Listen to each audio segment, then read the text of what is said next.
बघा, कोणालाही वगळलेलं नाही. मी पण आज बातम्या बघितल्या की 80 लाख महिलांना वगळलं. मुळामध्ये योजना जेव्हा सुरू केली तेव्हा त्या योजनेचे काही निकष होते. वयाचे निकष होते, एका घरात किती असू शकतात याचे निकष होते, उत्पन्नाचे निकष होते, इन्कम टॅक्स पेईला त्याच्यात राहता येणार नाही, शासकीय नोकरी घरात असेल तर राहता येणार नाही, 4 व्हीलर असेल तर राहता येणार नाही, अशा अनेक निकष होते. आपण सुरुवातीला लोकांना असं सांगितलं, महिलांना विशेषतः, की सेल्फ सर्टिफिकेशनवर आम्ही ही योजना तुम्हाला देऊ आणि नंतर याची पडताळणी करू. कारण आधी पडताळणी करायला लागलो तर वर्ष दीड वर्ष त्याच्यामध्ये जाईल. आणि म्हणून महिलांनी आपला फॉर्म भरताना दिलेली माहिती ही खरी मानून आपण सगळ्यांना ते लागू केलं. पण शेवटी हा पैसा तर काही माझ्या घरचा नाही आहे, हा जनतेचा पैसा आहे.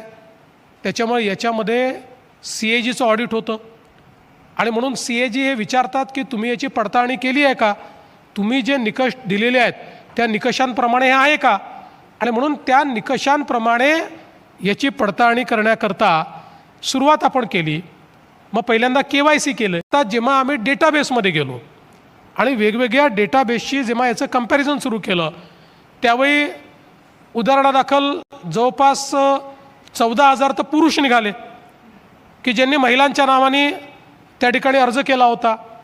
5 लाख सरकारी कर्मचारी निघाले की ज्यांनी त्या ठिकाणी अर्ज केला होता. 10 लाख असे निघाले की म्हणजे ज्यांचं जे इन्कम टॅक्स पेई आहे आणि इन्कम टॅक्स पेई असतानाही त्यांनी त्या ठिकाणी अर्ज केला होता. जवळपास 4-5 लाख असे निघाले की ज्यांच्या घरी गाडी आहे. म्हणजे एक एक डेटाबेस जशी आपण घेत गेलो, अलीकडच्या काळामध्ये डिजिटायझेशनमुळे प्रत्येक व्यक्तीची माहिती वेगवेगळ्या डेटाबेसमधनं मिळते, ती आपण घेत गेलो. अशा पद्धतीनं ज्यावेळी हे लक्षात आलं आणि मग त्यातल्या अनेक लोकांनी KYCच केली नाही. वारंवार आपण सांगितलं KYC करा, KYC करा, KYC करा, त्यांनी केली नाही. त्यामुळे अशा प्रकारे जे इनएलिजिबल आहेत किंवा ज्यांनी KYC केली नाही त्यांचंच फक्त थांबवण्यात आलं आहे. बाकी सगळ्यांचं रेग्युलर आपण देतो.